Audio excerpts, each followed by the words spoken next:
Di awal film kita diperlihatkan dengan seorang pria yang bernama Charles Sheen. Dia adalah seorang suami yang sangat menyayangi keluarganya.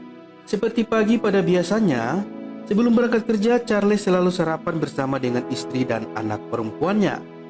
Anaknya ini mengidap penyakit diabetes akut. Pada pagi itu seperti hari-hari sebelumnya, Charles berangkat kerja dengan menaiki kereta api. Tapi pagi itu Charles agak telat hingga dia sedikit terburu-buru. Hal itu membuatnya lupa membeli tiket.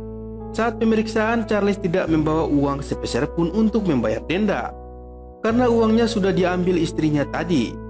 Tiba-tiba saja ada seorang wanita yang berkata, "Aku yang akan membayarnya." Charles pun merasa tidak enak dan langsung menghampirinya. Dia ke sana sekedar mengucapkan terima kasih dan berjanji akan mengembalikan uang itu besok. Charles berkata jika besok menaiki kereta, "Aku akan bayar utangku."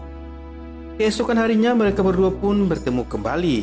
Dari sinilah mereka saling berkenalan satu sama lain. Wanita ini bernama Lucinda Harris. Lucinda ini sudah menikah dan memiliki seorang anak perempuan. Sesampainya di kantor, Charles mulai browsing mencari nama kantor tempat Lucinda bekerja. Dan benar saja dia menemukan nama Lucinda Harris di sana. Siang harinya Charles mulai kepikiran terus dengan sosok wanita cantik itu. Dia lalu menelpon Lucinda untuk mengajak makan siang bersama. Keesokan harinya Charles mulai berbohong kepada istrinya kalau dia akan pulang lebih malam karena ada tambahan kerja di kantor. Begitu juga dengan Lucinda yang menelpon suaminya. Di malam itu Charles mengajak Lucinda ke sebuah klub malam. Di dalam sana Charles menantang Lucinda untuk bertaruh $20 jika dia menciumnya tanpa menyentuh bibir. Setelah uang itu diberikan, perlahan-lahan Charles mulai mendekatkan wajahnya ke wajah Lucinda. Tanpa perlawanan, Charles akhirnya mencium Lucinda itu. Dan itu berarti Charles kalah dalam taruhan itu. Charles pun berkata, "Sungguh tak rugi uang yang kupertaruhkan itu." Tak lama kemudian tiba-tiba saja ada orang mabuk yang mengganggu mereka dengan terus menggoda Lucinda. Charles pun mulai emosi melihat kelakuan orang itu. Apalagi dia mengatakan jika Lucinda adalah seorang pelacur. Dia pun memukuli pemabuk itu hingga terjatuh. Charles pun langsung menarik tangan Lucinda untuk pergi dari tempat itu. Mereka berdua sepertinya sudah sama-sama dimabuk asmara. Nafsu ingin bercinta pun sudah tidak terbendung lagi. Mereka berdua lalu mencari sebuah hotel. Di dalam taksi mereka memilih hotel yang ingin mereka pilih. Lucinda terlihat sangat gelisah dan tiba-tiba menghentikan taksi itu. Dia merasa tidak melanjutkan ini semua.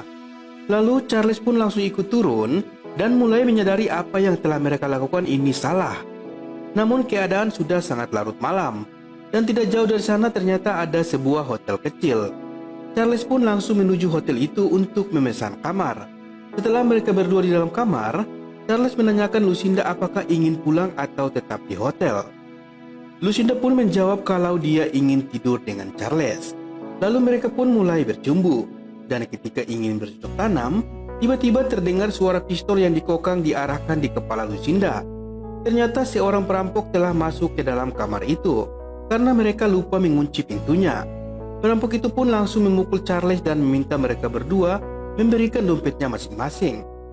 Namun tidak sampai di sini, rupanya perampok itu mulai melirik Lucinda dan mulai menghampirinya. Charles yang melihat ada kesempatan mencoba menyerang perampok itu. Tapi dengan cepat, si perampok itu mematahkan serangan Charles itu. Akibatnya Charles terjatuh dan kepalanya terbentur di meja. Setengah sadar, Charles masih berusaha bangkit. Tapi perampok itu menghajar kembali wajah Charles dengan gagang pistolnya. Charles pun pelan-pelan mulai kehilangan kesadaran. Di saat itulah perampok itu dengan leluasa menarik kaki Lucinda dan memperkaosnya. Setelah itu kesadaran Charlie mulai pulih kembali. Akan tetapi semuanya telah terjadi. Lucinda pun hanya duduk terdiam. Rasa cemas dan bersalah menyelimuti pikiran Charles. Dia merasa bersalah karena dia tidak bisa menjaga Lucinda. Namun semuanya telah terjadi. Charles pun menawarkan Lucinda ke rumah sakit. Namun Lucinda menolaknya karena takut ketahuan oleh suaminya. Kemudian Charles pun ingin menelpon polisi, tapi Lucinda melarangnya karena dia takut perselingkuhannya ketahuan. Lucinda akhirnya memutuskan untuk mengakhiri perselingkuhan ini dan melupakan semua yang telah terjadi. Keesokan harinya, Charles tetap pergi ke kantor dengan wajah babak belur. Bosnya pun menanyakan kondisinya. Charles hanya menceritakan kalau semalam dia ditodong dan dia juga sudah pergi ke rumah sakit. Lalu bosnya pun menyuruh Charles untuk pulang saja dan beristirahat. Sesampainya di rumah, Charles memberikan alasan yang sama kepada istrinya. Tak lama kemudian teleponnya berdering. Dan saat Charles mengangkat telepon itu, ternyata perampok yang semalam yang menelponnya. Di saat bersamaan istrinya pun juga ikut mengangkat telepon itu.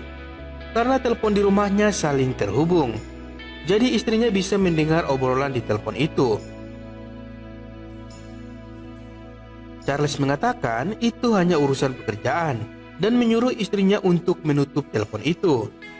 Dengan begitu si perampok jadi tahu kalau Charles tidak menceritakan kejadian sesungguhnya. Mulailah perampok itu memerasnya. Dia meminta uang tutup mulut seharga $20.000 dan Charles pun mengiyakannya.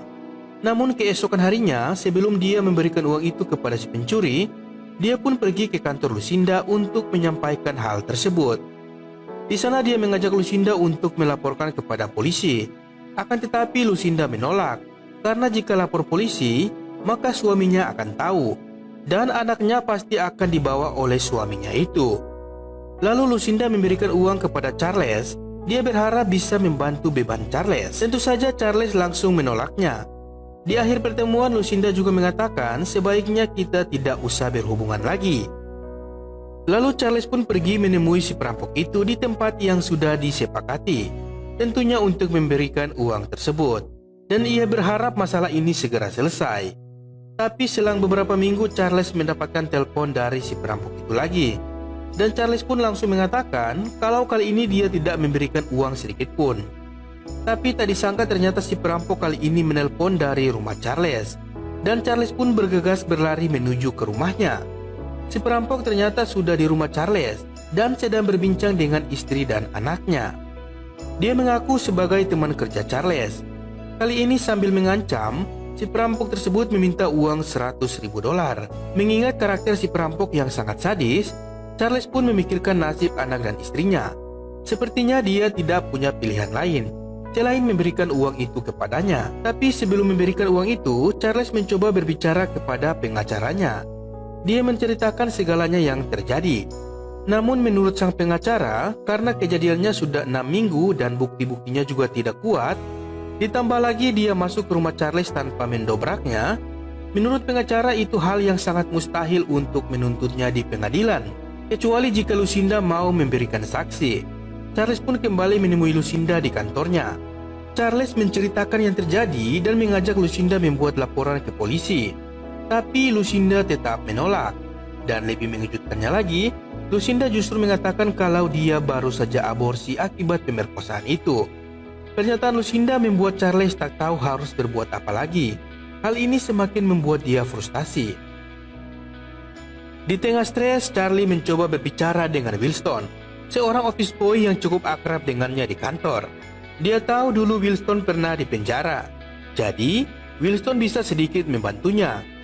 Setelah Charles menceritakan semua hal yang menimpanya, Wilston pun memberikan penawaran dengan cukup bayar 10% saja, dan dia akan membereskan si perampok ini.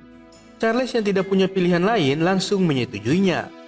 Sesampainya di tempat yang sudah disepakati, Wilston berbicara sambil menunjukkan kalau dia membawa pistol yang tidak ada isinya untuk menakuti si perampok itu. Tapi belum selesai berbicara, Wilston sudah ditembak oleh si perampok itu. Dan perampok itu mengancam agar Charles segera menyiapkan uangnya. Akibat kejadian itu, Charles harus membuang mayat dan mobil Wilston ke sungai untuk menghilangkan jejak. Di pagi harinya, di kantor Charlie dia didatangi oleh seorang detektif, yang ternyata dia adalah paman Wilston. Sang detektif mengatakan kepada Charles bahwa Wilston semalam dibunuh dan mayatnya dibuang ke sungai.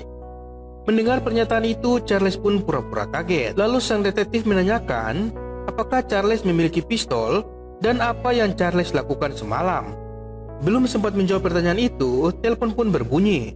Ternyata si perampok itu sedang mengancam Lucinda di apartemennya. Si perampok mengancam jika dalam waktu 20 menit Charles tidak membawa uangnya, maka Lucinda akan dibunuh. Begitu juga istri dan anak Charles. Charles lalu pergi ke bank untuk mengambil uang tabungannya. Sebenarnya uang itu adalah simpanan untuk pengobatan anaknya nanti. Tapi karena ia telah bermain api, maka ia harus memadamkan api itu. Charles tidak punya pilihan lain. Dia tidak ingin Lucinda dan keluarganya dibunuh seperti Wilson. Dia segera pergi menuju ke apartemen yang diberitahukan si perampok itu. Sesampainya di sana, nampak Lucinda sedang diancam oleh perampok itu. Dengan cepat, si perampok itu meminta uangnya. Lalu Charles pun memberikannya. Setelah si perampok pergi, Charles menanyakan keadaan Lucinda dan mengatakan kalau semua ini sudah berakhir karena dia sudah memberikan segalanya. Lantas, apakah semua telah berakhir? Tentu saja belum. Masalah Charles memang sudah berakhir, tapi twist pada film ini baru saja akan dimulai. Meskipun Mimin yakin kalian pasti sudah bisa menebaknya, tapi mari kita lihat balas dendam dari Charles ini. Scene kemudian berpindah yang memperlihatkan Charles mencoba menemui Lucinda di kantornya. Yang mengejutkannya lagi, ternyata Lucinda Harris adalah orang lain. Dan wanita yang mengaku sebagai Lucinda selama ini hanya karyawan kontrak sementara di sana. Charles pun langsung pergi ke apartemennya. Sesampainya di sana, ternyata apartemen itu disewakan bulanan. Dan lebih kagetnya lagi, ternyata di brosur apartemen itu ada foto anak kecil yang Lucinda pernah bilang bahwa itu foto anaknya. Ternyata itu bukan anaknya, melainkan foto brosur dari apartemen itu.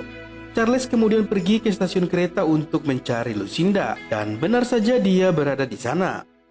Ketika Charles ingin menghampirinya, ternyata ada laki-laki lain yang sedang bersamanya. Charles pun mencoba membuntuti Lucinda. Dan betapa kagetnya Charles, ternyata Lucinda menemui si perampok itu dan saling berpelukan layaknya pasangan suami istri. Charles mulai menyadari kalau dia ternyata korban penipuan dari kedua pasangan ini. Tak terima dengan semua ini, Charles mulai mengatur rencana. Dia kembali menuju ke hotel tempat dia dirampok dan langsung memesan kamar tepat di sebelah ketika pertama dia dirampok. Dan dia mulai mengikuti Lucinda yang sedang bertemu dengan korban barunya. Ternyata memang Lucinda selalu mengatur agar para korbannya menuju ke hotel ini karena mereka sudah bekerja sama dengan pihak hotel. Begitu Charles melihat mereka ingin memulai aksinya, Charles pun mulai masuk dan memukul si perampok dari belakang hingga tidak sadarkan diri. Dia lalu masuk ke dalam kamar sambil menodongkan pistol. Charles menjelaskan kepada pria itu bahwa mereka semua adalah komplotan penipu. Si perampok mulai kembali sadar. Charles pun memukulnya dan meminta uangnya dikembalikan. Namun di tengah perdebatan, si korban pria yang ketakutan mencoba merebut pistol Charles agar dia bisa keluar dari sana. Akhirnya baku tembak pun tak terelakkan. Lucinda tertembak, begitupun si perampok dan temannya. Polisi menyatakan kalau ini hanyalah kasus perselingkuhan dan perampokan biasa. Lalu Charles segera pergi ke bagian resepsionis sambil menunjukkan kartu pengenal. Dia pun mengambil tasnya yang bertuliskan namanya yang disimpan di berangkas hotel. Dan itu adalah tas yang berisikan uang kepada perampok sebelumnya. Akhirnya Charles pun berhasil mengambil kembali uangnya itu. Keesokan harinya ketika di kantor, ternyata Charles ketahuan mengambil uang $10.000. Akibatnya dia mendapatkan hukuman sosial, yaitu mengajar para narapidana di penjara selama 6 bulan. Ketika dia sedang mengajar, dia melihat sebuah buku yang bertuliskan tentang dirinya. Dia lalu membukanya dan ternyata buku itu menceritakan tentang dirinya sendiri.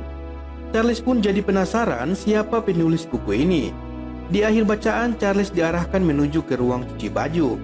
Charles yang penasaran langsung pergi ke sana. Dan ternyata perampok itu belum meninggal dan dia mendekam di penjara itu.